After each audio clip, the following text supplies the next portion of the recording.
A special thank you to each of our subscribers who make this channel possible. Here's today's story. In a significant development in the ongoing conflict in Kashmir, Indian authorities have reported the killing of 3 suspected militants linked to a deadly attack on Hindu tourists earlier this year. The incident, which occurred in April, resulted in the tragic loss of 26 lives and has since heightened tensions between India and Pakistan, 2 nuclear-armed nations with a long-standing dispute over the region.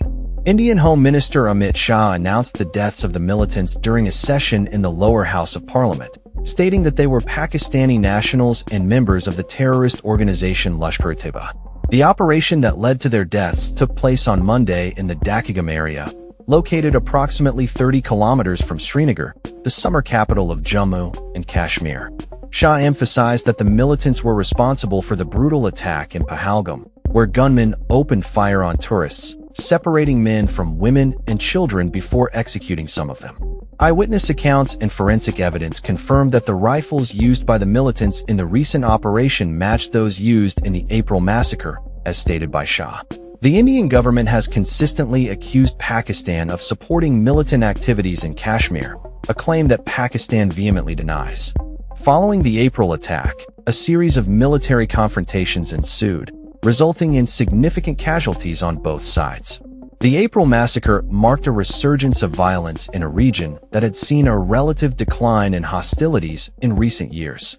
Following the attack, India and Pakistan engaged in tit-for-tat military strikes that escalated tensions to alarming levels, bringing both countries to the brink of war. A ceasefire was eventually brokered after intense international mediation, particularly from the United States, but the underlying issues remain unresolved.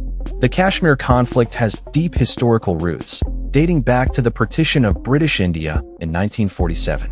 Both nations claim the region in full but control only parts of it, leading to 2 full-scale wars and numerous skirmishes over the decades.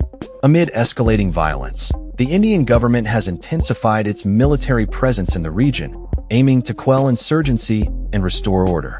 However, many Kashmiris continue to support the rebels' cause, seeking either independence or unification with Pakistan.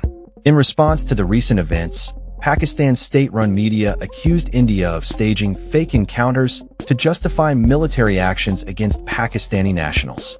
This accusation reflects the ongoing propaganda battle between the 2 nations, each seeking to portray the other as the aggressor. The international community has called for restraint and dialogue to resolve the Kashmir issue, which remains one of the most contentious geopolitical conflicts in the world today. As the situation unfolds, the potential for further violence looms large, with both countries on high alert and the civilian population caught in the crossfire. The tragic loss of life in both the April massacre and the recent operations highlights the urgent need for a peaceful resolution to the Kashmir conflict, which has claimed tens of thousands of lives over the years. The families of the victims continue to mourn, while the political rhetoric intensifies, leaving little room for hope in a region long plagued by violence and instability. That's all for this story. We upload videos every day covering many different subjects, so hit that subscribe button to stay informed. Thanks for watching.